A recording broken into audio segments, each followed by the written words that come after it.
배우실 것 같아서, 네. 원래는 이제 앞에서 교제할 때도 마스크를 쓰라고 얘기를 하는 걸로 제가 알고 있습니다. 근데 저로부터 2m 이상 훨씬 떨어져 계시잖아요. 그러니까 문제가 없으실 거라고 생각이 돼서, 저희 오늘부터 데살로니가 전서 같이 나누도록 하겠습니다. 데살로니가 전서에 대해서는 제가 참 마음이 많이 가는 서신서 중에 또 하나입니다. 왜냐하면 데살로니가 교회가 갖고 있었던 아름다움이 너무나 좋기 때문에 우리가 그러한 좋은 교회의 모습을 계속 만들어 갔으면 좋겠다는 그런 생각이 예전부터 많이 있었습니다. 그래서 기회가 되면 저희가 데살로니가 전서를 좀 더 깊게 나눌 수 있는 그런 시간들이 되었으면 했는데, 이번 기회를 통해서 저희 교회가 가야 될 방향, 또 어떻게 하면 하나님께서 얘기하시는 좋은 교회의 모습을 저희가 만들어갈 수 있을지를 데살로니가 전서를 통해서 같이 살펴보기를 원합니다. 저희가 먹고 사는 것만 갖고도 문제가 없었습니다. 그러나 지금은 그런 시대가 아니에요. 더 많은 것을 누릴 수 있는 많은 문화적인 것이 있고요. 삶의 혜택을 많이 누려왔었기 때문에 그렇게 누리던 삶의 혜택을 저희들이 받지 못하면 그때부터 사람들 마음 가운데 불행이라는 것이 찾아오기 시작하게 되는 거예요. 경제적인 거는 큰 문제가 될 것입니다.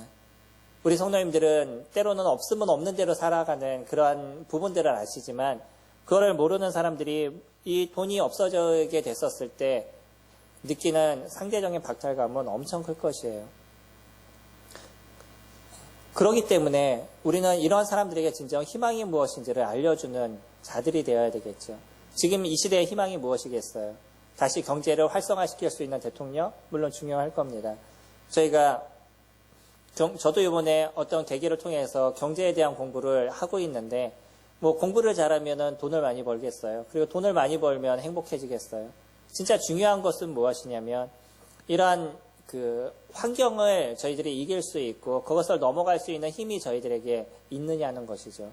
어떤 환경으로 인해서 저희가 행복을 누린다. 물론 중요할 수도 있지만 더 중요한 것은 그런 환경을 이길 수 있는 힘이 우리에게 있느냐는 것이죠. 그거는 누구만이 가능할 수 있냐면 창조주이신 아버지 하나님을 아는 사람들만이 이 환경을 이길 수 있는 힘이 존재하게 된다는 거예요. 물론 창조주 하나님을 알매도 불구하고 여전히 자기중심적인 인생을 살면 이런 부분들이 잘 이루어지지 않겠지만, 하나님을 의지하는 것이 무엇인지를 정확하게 아는 사람들은 지금의 환경을 넘어설 수 있는 힘들, 또 그것보다 더 어려움의 문제들도 건너갈 수 있는 그런 힘이 저희들에게 있는 거죠. 그렇기 때문에 우리들에게 있어서 소중한 것들, 우리가 갖고 있는 가장 아름답고 중요한 것들, 그런 것들을 나눌 수 있는 그런 교회가 되어야 될 것입니다. 지금은 희망이 교회밖에 없을 거예요. 근데 문제는 뭐냐면 오히려 교회가 더 욕을 먹고 있는 그런 시대죠. 저희들이 하지만 잘 보시면요, 우리나라에서 그런 문제가 일어난 교회들이 그렇게 정상적이지 않은 교회라는 것을 보실 수 있죠. 주님의 교회로 보호하실 것입니다. 그리고 그 교회가 해야 될 역할이 있다는 것을 저희들에게 이야기하고 계시는 것입니다. 우리는 우리들의 역할이 있어요. 세상에 진정한 희망을 주고 세상에 진정한 기쁨을 줄 수 있는 그러한 교회가 저희가 되어야 될 것입니다. 데살로니가 교회는 모든 곳에 기쁨을 주는 그런 곳이었었어요. 저희 말씀을 보시면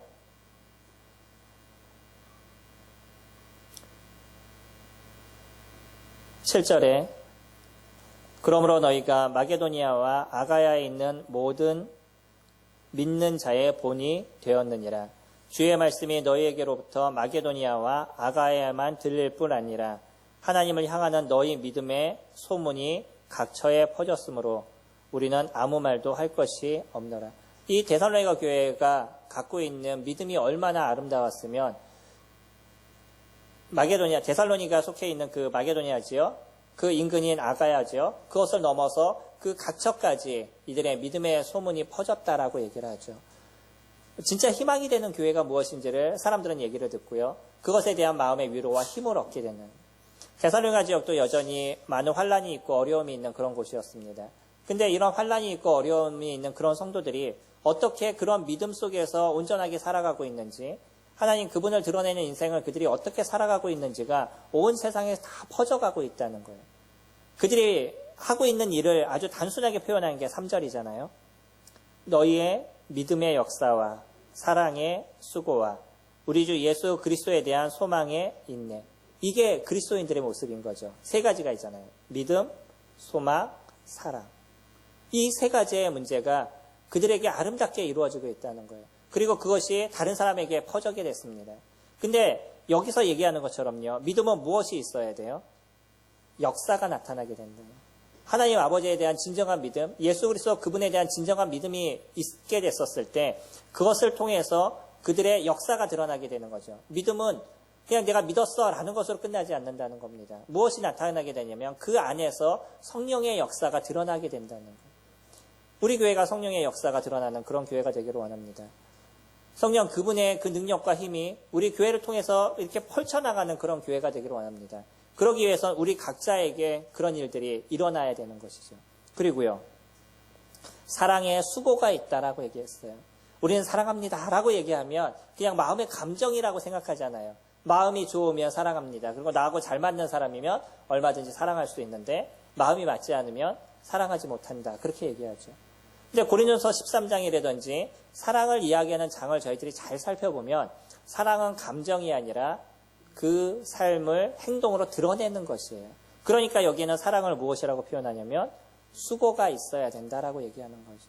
그 사람을 위해서 내가 움직일 수 있는 것, 그 사람을 위해서 무엇인가 내가 해줄 수 있는 것들, 마음을 주고 또 우리의 어떤 삶을 주고 어떤 물질적인 것을 같이 투자해주고 이런 어떤 수고에 대한 부분이 그 가운데 나타나게 되는 것. 이게 사랑인 것입니다. 세 번째, 소망을 얘기하는데 소망에는 무엇이 필요하냐면 인내가 필요하다라고 얘기하죠. 예수 그리스도 그분의 오심을 기다리는 소망의 인내가 우리 가운데 있어서 우리가 오늘도 그리스도 그분이 다시 오심을 기다리는 인생을 살아간다 그러면 오늘 하루 그분을 기다리는 그 기쁨 속에서 살아갈 겁니다.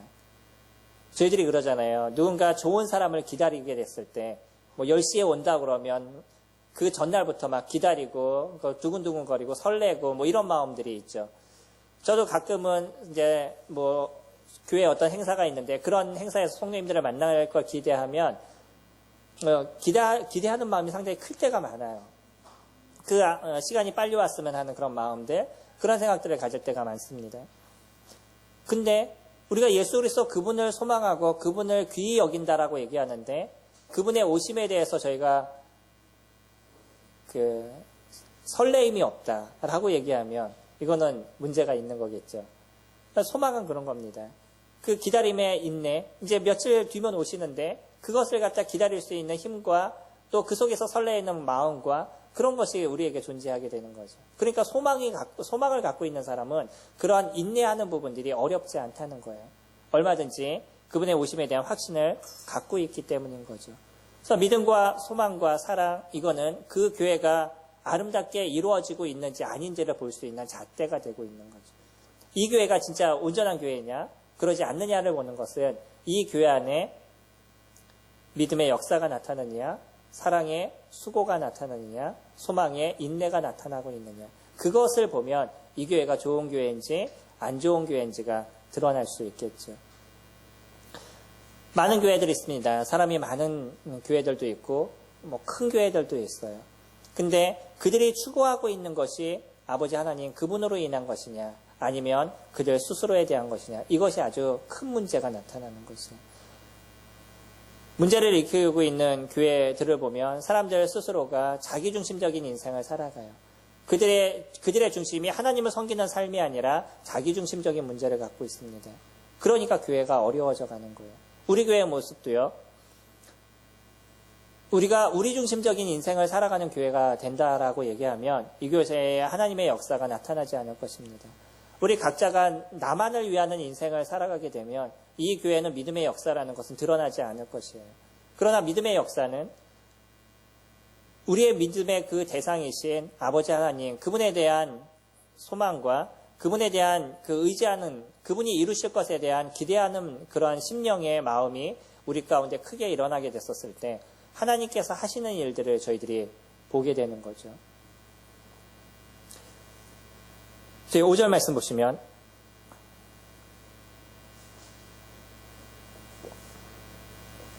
이는 우리 복음이 너희에게 말로만 이른 것이 아니라 이 교회가 희망이 있는 교회가 되기 위해서 첫 번째 조건을 1장에서 이야기를 하고 있습니다.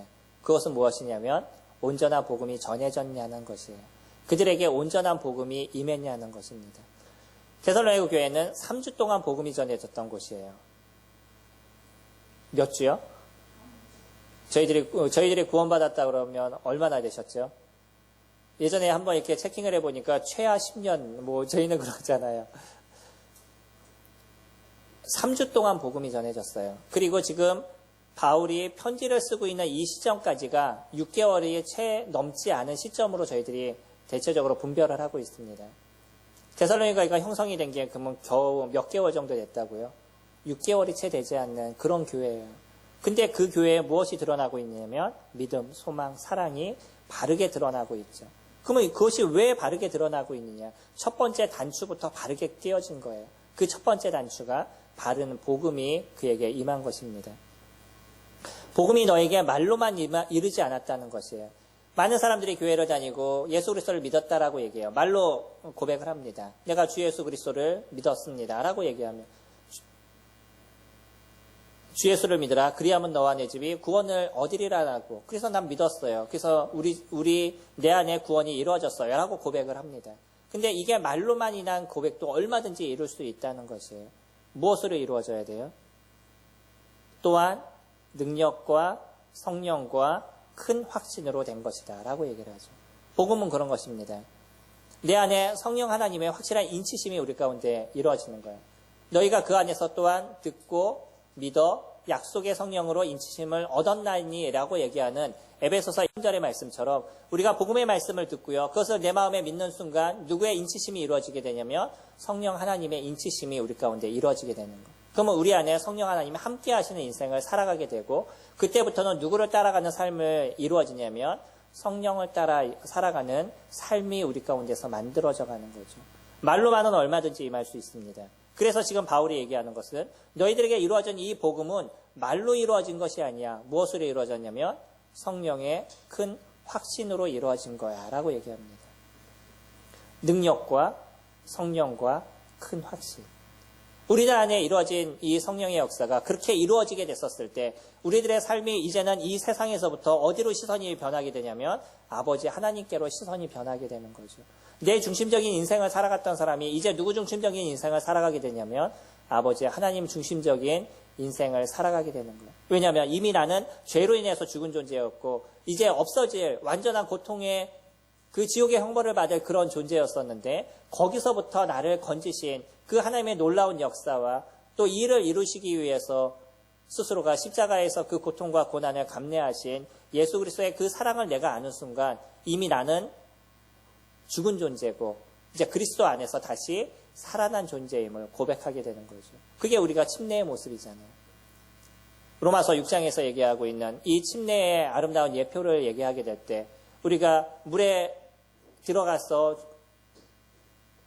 들어가는 것은 우리 무덤에 들어가는 것처럼 내가 죽은 존재임을 고백하고 물에서 다시 나오는 것은 이제 나는 죽었고 내 안에서 있는 사신 예수 그리스도 그분 안에서 내가 살아가는 존재임을 새로운 존재임을 고백하는 그런 시간들을 저희가 침례를 통해서 이루어가죠. 이거는 내 안에서 이미 이루어진 것을 하나님과 사람들 앞에서 고백하는 시간들이 침례인 것이잖아요.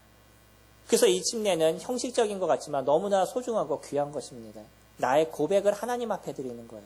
그리고 나의 고백을 모든 성도들 앞에서 또 세상 앞에서 그것을 이뤄가고 있는 거죠. 이게 성령의 역사를 통해서 나타난 사람들의 모습입니다. 성령의 그 놀라운 이끄심이 우리에게 일어나지 않으면 우리가 어떻게 우리가 같은 이성을 갖고 있는 사람들이 놀라우신 하나님을 알고 그분을 영접할 수 있겠어요. 근데 우리에게 성령이 딱 임하시는 그 순간부터 세상의 모든 것이 변해 있다는 것을 저희들이 알죠. 똑같은 모습에서 살아가고 있었는데 이제 우리들의 시선이 그 크신 하나님을 보는 인생으로 변화져 있다는 것. 나의 이 어그러진 인생이 하나씩 하나씩 바뀌어가는 그런 인생을 살아가고 있다는 것을 저희들이 느끼게 되는 것. 저도 가끔 그럴 때가 있습니다.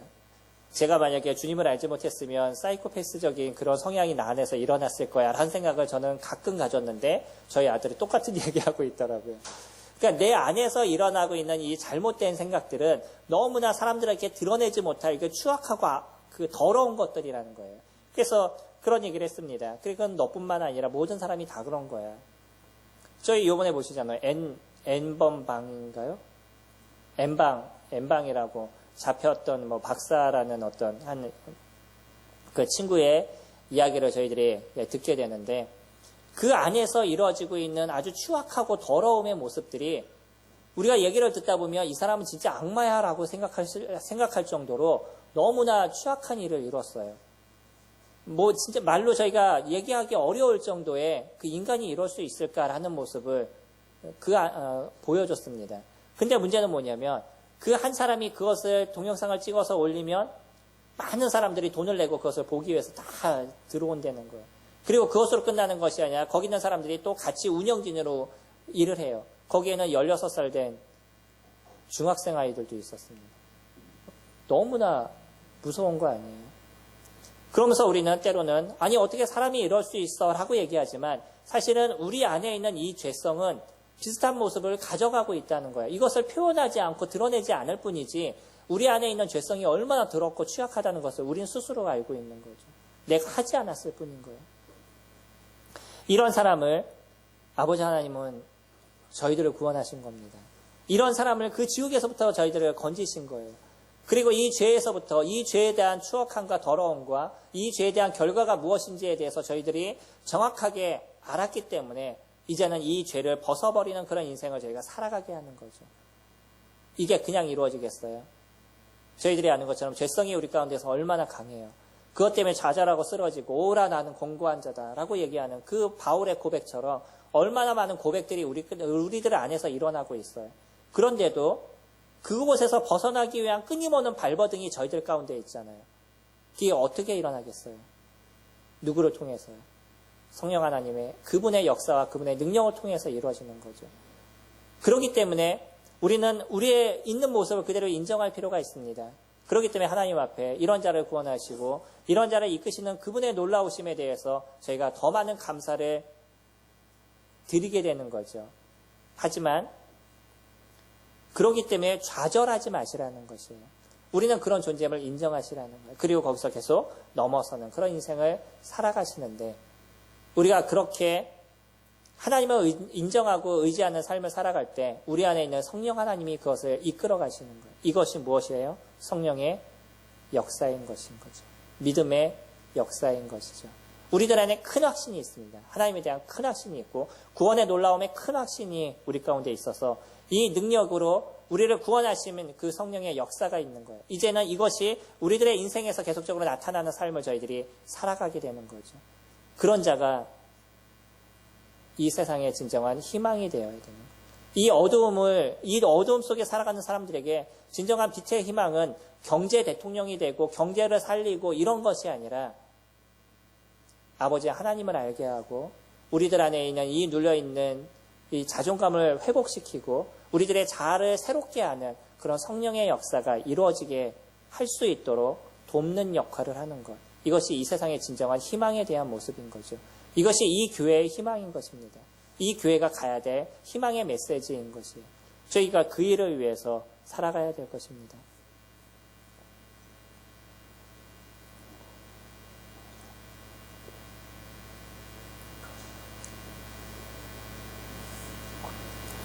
(6절에) 또 너희는 많은 환난 가운데서 성령의 기쁨으로 말씀을 받아 우리와 주를 본받는 자가 되었느니라. 그러니까요. 그들이 이제는 누구를 본받는 자의 인생을 살아가요. 주를 본받는 자의 인생을 살아가는 거죠. 성령이 그 가운데서 역사하시고 성령의 큰 기쁨을 그들이 소유했기 때문에 이제는 누구를 따라가는 삶을 살아가냐면 주를 따라가는, 주를 본받는 인생을 살아가고 있습니다. 재밌는 거는 여기서 또 한 단어를 쓰죠. 누구를 또 본받아요? 우리를 본받는다라고 얘기해요. 그 먼저 간 선진들, 믿음의 발걸음을 걸어가고 있는 그 선진들을 보고 그들을 따라가는 인생을 살아간다는 거죠. 믿음 안에 아름답게 살아가는 선진들을 바라보시기 바랍니다. 그리고 지금까지 또 그 믿음의 여정을 걸어가셨던 많은 분들의 그 역사를 살펴보시기 바랍니다. 그분들의 전기를 읽어보시고요. 그분들의 믿음의 그 길을 살펴보시기 바랍니다. 그리고 그 길을 가시기 바랍니다. 지금 코로나로 인해서 밖에 나가지도 못하시잖아요. 그럼 이럴 때 우리가 할 수 있는 좋은 게 무엇이겠어요? 집에서 책을 읽으실 수 있는 기쁨이 있겠죠. 또 그분들이 하셨던 일들에 대해서 살펴볼 수 있는 그런 기쁨이 있으시겠죠. 시간을 그렇게 잘 사용하시기 바랍니다. 그러지 않으면 저희가 할 수 있는 건 매일 집에 앉아서 스마트폰과 싸우는 그런 일들이 되어지겠죠. 그런 시간들을 잘 사용하시기 바랍니다. 그분이 하셨던 일들을 보시면서, 그래, 나는 어떤 삶을 살 거야, 나는 어떤 길을 갈 거야, 라는 것에 대한 고백을 우리가 이루실 수 있으면 좋겠죠. 두 번째, 보시면, 저희 9절에, 그들이 우리에 대하여 스스로 말하기를 우리가 어떻게 너희 가운데에 들어갔는지와 너희가 어떻게 우상을 버리고 하나님께로 돌아와서 살아계시고 참되신 하나님을 섬기는지와 또 죽은 자들 가운데서 다시 살리신 그의 아들이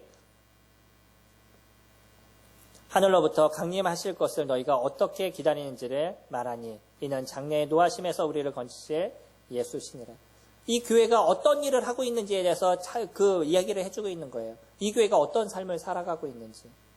이들에게 전해진 복음이 딱 임하게 됐었을 때 이들이 어떤 삶으로 변했어요. 우상을 섬기는 자에서 그 우상을 버리는 자로 변하는 거죠. 저희들이 알고 있잖아요. 헬라라는 민족들이 얼마나 많은 우상을 섬기고 있는지. 저희들이 알고 있는 그리스 신화, 그리스 로마 신화라고 보통 붙여있는 그리스 로마 신화를 보게 되면 거기에 얼마나 많은 신들이 존재하고 있고 그들이 또 얼마나 많은 신들을 섬기고 있는지를 저희들이 알잖아요. 근데 거기에 나타난 신 말고도 더 많은 신들을 그들이 섬기고 있어요. 우리 아덴에서 바울이 복음을 전한 걸 저희들이 기억하고 있는데 그때는 무슨 신도 있었다고요? 예, 알지 못하는 신. 하도 신들을 많이 적어 놓다 보니까 또 어떤 신이 있는데 모를 신이 있는 거예요. 그러니까 난 이 신의 이름을 몰라. 그래서 하나 세워놓은 게 이름을 모르는 알 수 없는 신. 그런 이름이 없는 이름이 있는 그런 그 신이 거기 존재하고 있었다라고 얘기하고 있죠. 그 정도로 많은 신을 섬기고 있었던 자들이에요. 근데 거기서부터 돌이켰어요. 그리고 이제 누구를 바라보냐면 참되신 아버지 하나님만 바라보는 그런 인생을 그들이 살아간다라고 얘기해요. 복음이 그런 것입니다. 복음이 전해지고 이 성령의 역사가 우리 가운데 이루어지게 되면 이 성령의 역사를 통해서 이제는 누구를 본받는 자의 삶을 살아가냐면 우리들의 선진들을 바라보고 그 선진들을 쫓아가는 인생으로 변하는 것이고요. 또 예수 그리스도 그분을 바라보고 그분을 따라가는 인생으로 변하게 되는 것이고 내가 지금 살아갔던 그 삶의 모습에서 돌이켜서 하나님을 바라보는 그런 인생으로 바뀌어가게 된다는 거예요. 그들이 우상을 버렸습니다. 그리고 나서 예수 그리스도 그분을 따라가는 그런 인생으로 변하게 됐었어요. 우리도요. 우리들이 주님을 믿는 그 순간 우리가 살아가는 그 삶의 터전에서 내가 여태까지 옳다라고 생각했던 그 삶의 길에서 바뀌어가는 저희들을 느끼게 되잖아요. 예전에는 우리가 생각했던 돈이라든지 아니면 내 주변의 어떤 사람이라든지 내 가족이라든지 이것이 내 인생의 전부라고 생각했었어요. 그리고 그것을 끌어안는 것이 내가 행복한 인생을 살아가는 것이라고 생각했었습니다. 근데 예수 그리스도를 딱 아는 순간에 이것이 아니라는 것을 정확하게 느끼게 되죠. 그래서 잘못된 삶의 터전에서 바뀌어가는 인생을 살아가게 됩니다. 우리가 주님을 믿기 전에 우리에게 있어서 가장 소중하고 중요한 것이 무엇이었었어요? 근데 예수 그리스도 그분의 은혜를 우리가 알게 됐을 때 거기서 바뀌어버린 내 삶의 모습을 느끼시게 되죠. 그리고 그 삶의 길을 저희들이 걸어가게 되잖아요. 주님을 바라보는 그 삶의 길들. 만약 우리들도 동일하게 세상이 얘기하는 것과 같은 그런 인생을 살아가게 된다면 그런 세상에 매몰된 삶을 이뤄갈 수밖에 없을 것입니다. 남들이 이것이 옳아 그러면 그 길을 가고 저것이 옳아 그러면 그 길을 가게 되는 무엇이 옳은지 무엇이 그른지도 정확하게 알지 못하는 그러한 따라가는 인생을 살아가게 될 것이에요. 그런데 우리는 그렇게 사람들이 얘기하는 세상의 모습들이 아니라 누구를 쫓는 인생을 살아가냐면 온전하고 완전하신 아버지 하나님의 그 말씀을 쫓는 인생을 저희가 살아가게 되는 거죠. 그것이 가장 온전하고 완전함의 기름을 저희들이 깨닫기 때문입니다. 알기 때문인 거예요. 그러는요, 그들의 삶의 터전, 그들이 믿었던 그 모든 것을 버리는 그런 인생을 살았어요. 그리고 누구를 기다리는 삶을 살았냐면 강림하실 그런 예수 그리스도, 그분을 소망하는 인생을 살아갔습니다. 희망이 무엇이에요? 돈이 희망이고 또 명예가 희망이고, 가끔 정치인을 보면 저는 이해가 되지 않는 부분이, 어떤 일을 해서 어려우면 다시는 정치를 하지 않겠습니다라고 떠났던 사람도 한 1, 2년 지나면 다시 복귀하는, 자기 말에 대한 책임을 지지 않는 거죠.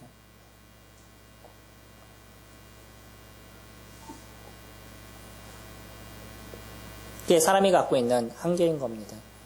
그러나 주님은요, 변하지 않으시고 완전함의 모습을 저희들에게 보여주시고요, 그 완전함의 길이 무엇인지를 저희들에게 알려주시는 일들을 이뤄가고 계시죠.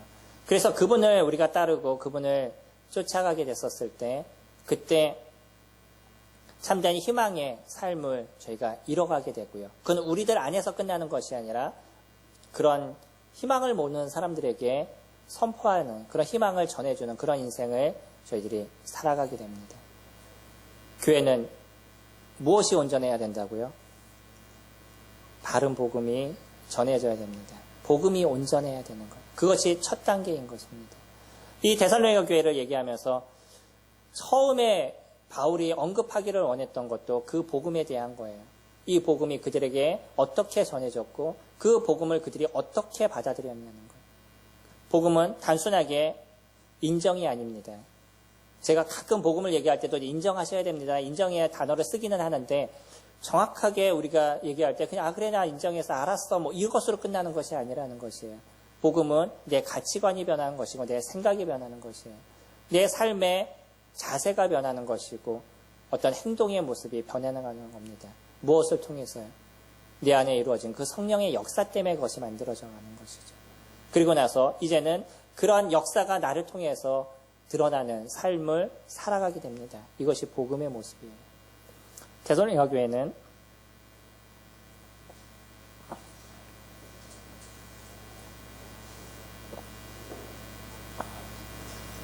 작은 기간 동안, 3주라는 작은 기간 동안에 복음이 전해졌던 곳입니다.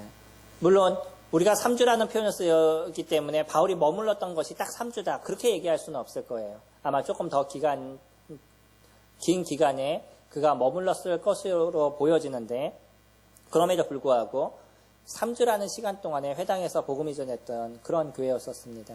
그런데 그들에게 이 성령의 역사가 정확하게 전해지다 보니까, 그 성령의 놀라운 역사가 그들 가운데 일어나다 보니까 어떤 교회들보다도 온전함의 모습을 그들이 나타냈었어요. 세 가지. 무엇이요?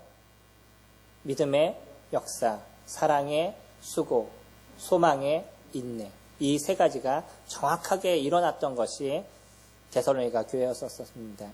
그거는 성령의 놀라운 역사가 하나님으로부터 이루어진 것이고요. 그리고 받는 그들의 태도는요, 사람의 말로 받지 아니하고 말로 이루어진 것이 아니라 성령의 역사로 이루어져서 이제는 그들의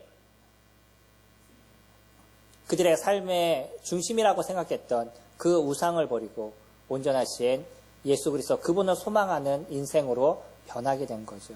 그렇기 때문에 데살로니가 교회가 아름다움의 모습을 나타내고 있는 겁니다. 저희들 안에서도 이 성령 하나님의 놀라운 역사가 저희들 가운데 이루어졌습니다. 우리가 예수 그리스도 그분을 믿는 순간에 성령 하나님께서는 우리 가운데 그 능력으로 임하시고 우리들의 생각과 가치관을 바꾸게 하셨어요.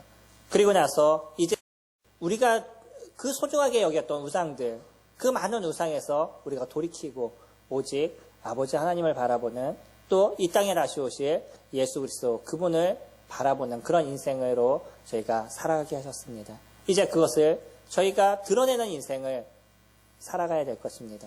믿음의 역사가 우리 가운데 일어나서 이제 세상에 진정한 희망이 되는 그런 교회의 모습들을 저희들이 만들어가야 될 것이고, 또 그들에게도 우리가 전해줘야 될 이 복음의 모습은 그냥 말로만 임하는 것이 아니라 성령의 큰 확신으로 임할 수 있도록 성령 하나님 그분을 의지하고 그분이 하실 일에 대해서 의탁하는 그러한 저희들의 모습이 되어야 될 것입니다.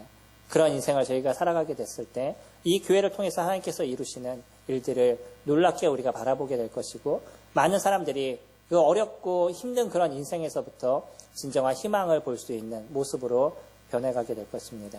이를 위해서 저와 성도님들이 함께 수고하는 그런 교회가 되기를 소망합니다.